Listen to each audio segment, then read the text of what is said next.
Hello ವೀಕ್ಷಕರೇ, ನಮಸ್ಕಾರ ಎಲ್ರಿಗೂ. ಇವತ್ತಿನ ನಮ್ಮ ಕುಕಿಂಗ್ ಸ್ಟೋರೀಸಲ್ಲಿ ರೆಸಿಪಿ ಬಂದ್ಬಿಟ್ಟು ಓವರ್ ನೈಟ್ ಓಟ್ಸ್. ಇವಾಗಂತೂ ಹೌಸ್ ವೈಫ್ಗಾಗಬಹುದು ಅಥವಾ ಸಮ್ ಟೈಮ್ ವರ್ಕಿಂಗ್ ವುಮೆನ್ಸ್ಗಳಿಗಾಗಬಹುದು. ಬ್ರೇಕ್ಫಾಸ್ಟ್ ಮಾಡೋದು ಅಂದ್ರೇ ಒಂದು ದೊಡ್ಡ ತಲೆನೋವು. ಹಾಗೆಯೇ ಟೈಮ್ ಕೂಡ ಇರೋದಿಲ್ಲ ಸಮ್ ಟೈಮ್ ಅಂತ ಹೇಳ್ತೀವಿ. ಆದರೂ ಕೂಡ ಒಂದು ಹೆಲ್ತಿ ಆಪ್ಷನ್ ಬೇಕು ಅಂತ ಅಂದಾಗ ನೀವು ಖಂಡಿತ ಈ ಒಂದು ಓವರ್ ನೈಟ್ ಓಟ್ಸ್ ರೆಸಿಪಿನ ಚೂಸ್ ಮಾಡ್ಬೋದು. ಇದಕ್ಕೋಸ್ಕರ ನಾನು ನೈಟೇ ಒಂದು ಬೌಲ್ನ ತೊಗೊಂಡು ಅದಕ್ಕೆ 4ರಿಂದ 5 ಟೇಬಲ್ ಸ್ಪೂನಷ್ಟು ಓಟ್ಸನ್ನು ಹಾಕ್ಕೊಂಡಿದ್ದೀನಿ. ಇವಾಗ ಅದಕ್ಕೆ ಹಾಲನ್ನು ಹಾಕಿಬಿಟ್ಟು ನೈಟ್ ಫುಲ್ಲನ್ನು ಸೋಕ್ ಆಗಲಿಕ್ಕೆ ಬಿಡ್ತೀನಿ. ಇನ್ ಕೇಸ್ ನೀವು ನೈಟ್ ಮರ್ತೋಯಿತು ಅಂದ್ರೂ ಕೂಡ ಬೆಳಗ್ಗೆ ಎದ್ದಾಗಲೇ ಒಂದು ಕಾಲು ಗಂಟೆ ಅಥವಾ ಒಂದು 20 ನಿಮಿಷ ಬಿಟ್ಟರು ಸಾಕಾಗುತ್ತೆ. ಇದ್ರ ಜೊತೆ ಸಮ್ ಟೈಮ್ ನಾವು ಚಿಯಾ ಸೀಡ್ಸ್ನ ಕೂಡ ಆ್ಯಡ್ ಮಾಡ್ಬೋದು. ಬಟ್ ನಾನು ಇವತ್ತು ಸಪ್ರೇಟಾಗಿ ಸೋಕ್ ಮಾಡಿ ಹಾಕೊಳ್ತಾ ಇದ್ದೀನಿ. ನೋಡ್ತಾ ಇರ್ಬೋದು, ಈ ರೀತಿಯಾಗಿ ಇದು ಸೋಕ್ ಆದಮೇಲೆ ಸ್ವಲ್ಪ ಗಟ್ಟಿಯಾಗಿರುತ್ತೆ. ಅದಾದ ನಂತರ ನೀವು ಇದಕ್ಕೆ ನಿಮ್ಮ ಸೆಲೆಕ್ಟೆಡ್ ಫ್ರೂಟ್ಸನ್ನು ಹಾಕ್ಕೊಳ್ಬಹುದು. ನಾನು ಮನೇಲಿ ಯಾವ ಫ್ರೂಟ್ ಇತ್ತು ಅದನ್ನೇ ಹಾಕ್ಕೊಂಡಿದ್ದೀನಿ. ಇದಕ್ಕೆ ನಾನು 2 ಬಾಳೆಹಣ್ಣನ್ನು ಹಾಕ್ಕೊಂಡಿದ್ದೀನಿ. ಹಾಗೆಯೇ ಸ್ವಲ್ಪ ದ್ರಾಕ್ಷಿ ಹಣ್ಣನ್ನು ಕೂಡ ಆ್ಯಡ್ ಮಾಡ್ಕೊಂಡಿದ್ದೀನಿ.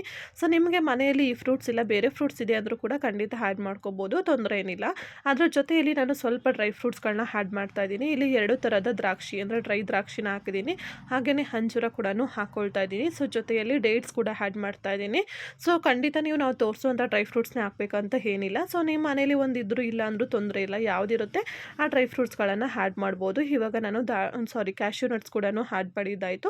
ನಂತರ ನಾನು ಆವಾಗಲೇ ಹೇಳಿದಾಗೆ 1 ಟೇಬಲ್ ಸ್ಪೂನಷ್ಟು ಚಿಯಾ ಸೀಡ್ಸ್ನ ನಾನು ಸೋಕ್ ಮಾಡಿ ಇಟ್ಕೊಂಡಿದ್ದೆ, ಅದನ್ನು ಕೂಡ ನಾನು ಇವಾಗ ಹಾಕ್ತಾಯಿದ್ದೀನಿ. ನಿಜವಾಗ್ಲೂ ಚಿಯಾ ಸೀಡ್ಸ್ನ ಹಾಕೋದ್ರಿಂದ ವೆಯ್ಟ್ ಲಾಸ್ ಕೂಡ ಬೇಗ ಆಗುತ್ತೆ.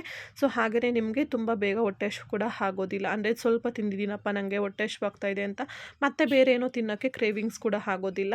ನಂತರ ನಾನಿಲ್ಲಿ ಒಂದು ಅರ್ಧ ಟೇಬಲ್ ಸ್ಪೂನಷ್ಟು ಫ್ಲ್ಯಾಕ್ಸ್ ಸೀಡ್ಸ್, ಅರ್ಧ ಟೇಬಲ್ ಸ್ಪೂನಷ್ಟು ಪಂಪ್ಕಿನ್ ಸೀಡ್ಸ್ನ ಕೂಡ ಆ್ಯಡ್ ಮಾಡ್ತಾ ಇದ್ದೀನಿ. ಹಾಗೆ ಬಾದಾಮ್ನು ಕೂಡ ನಾನು ಚಿಕ್ಕದಾಗಿ ಕಟ್ ಮಾಡ್ಕೊಂಡಿದ್ದೆ, ಅದು ಜೊತೆಯಲ್ಲಿ ಸನ್ಫ್ಲವರ್ ಸೀಡ್ಸ್ ಕೂಡ ಆ್ಯಡ್ ಮಾಡ್ತಾ ಇದ್ದೀನಿ. ಜೊತೆಯಲ್ಲಿ ಇನ್ನೂ ಡೈಜೆಷನ್ ಚೆನ್ನಾಗಿ ಆಗಬೇಕು, ಹಾಗೆ ವೆಯ್ಟ್ ಲಾಸ್ ಬೇಗ ಆಗಬೇಕು ಅನ್ನೋರು ಇದ್ರ ಮೇಲ್ಗಡೆ ಸ್ವಲ್ಪ ನೀವು ಸಿನಾಮನ್ ಪೌಡರ್ ಅಂದರೆ ಚಕ್ಕೆ ಪುಡಿ ಏನು ಬರುತ್ತಲ್ವ ಅದನ್ನು ಆ್ಯಡ್ ಮಾಡ್ಕೋಬೋದು. ನೋಡ್ತಾ ಇರ್ಬೋದು, ನಾನು ಜಾಸ್ತಿ ಹಾಕಿಲ್ಲ, ಸ್ವಲ್ಪ ಚಿಟಿಕೆಷ್ಟು ಮಾತ್ರ ಹಾಕ್ತಾ ಇದ್ದೀನಿ. ಇಷ್ಟನ್ನು ಕೂಡ ಹಾಕ್ಕೊಂಡು ನೀವು ಇದನ್ನು ಚೆನ್ನಾಗಿ ಮಿಕ್ಸ್ ಮಾಡಿಕೊಂಡ್ರೆ ಫೈನಲಿ ನಮ್ಮ ಒಂದು ನೈಟ್ ಓಟ್ಸ್ ರೆಸಿಪಿ ರೆಡಿ ಆಗೋಯಿತು. ನಿಜವಾಗ್ಲೂ ತುಂಬಾ ಟೇಸ್ಟಿಯಾಗಿರುತ್ತೆ, ಹಾಗೆಯೇ ತುಂಬಾ ಫಿಲ್ಲಿಂಗ್ ಕೂಡ ಇರುತ್ತೆ. ಖಂಡಿತ ಒಮ್ಮೆ ಟ್ರೈ ಮಾಡಿ. ಹಾಗೆ ಟೇಸ್ಟ್ ಹೇಗಿತ್ತು ಅಂತ ಕೂಡ ಕಮೆಂಟ್ ಸೆಕ್ಷನಲ್ಲಿ ಶೇರ್ ಮಾಡೋದನ್ನು ಮರಿಬೇಡಿ. ಇದೇ ರೀತಿ ಹೆಚ್ಚೆಚ್ಚು ರೆಸಿಪೀಸ್ಗಾಗಿ ನಮ್ಮ ಚಾನಲ್ ಸಬ್ಸ್ಕ್ರೈಬ್ ಮಾಡಿಕೊಂಡು ಸಪೋರ್ಟ್ ಮಾಡಿ. ಆದಷ್ಟು ಒಳ್ಳೆ ಒಳ್ಳೆ ರೆಸಿಪಿಗಳನ್ನ ಶೇರ್ ಮಾಡ್ತಾ ಇರ್ತೀನಿ. Thank you for watching. ಮತ್ತೆ ನೆಕ್ಸ್ಟ್ ವಿಡಿಯೋದಲ್ಲಿ ಸಿಗ್ತೀನಿ.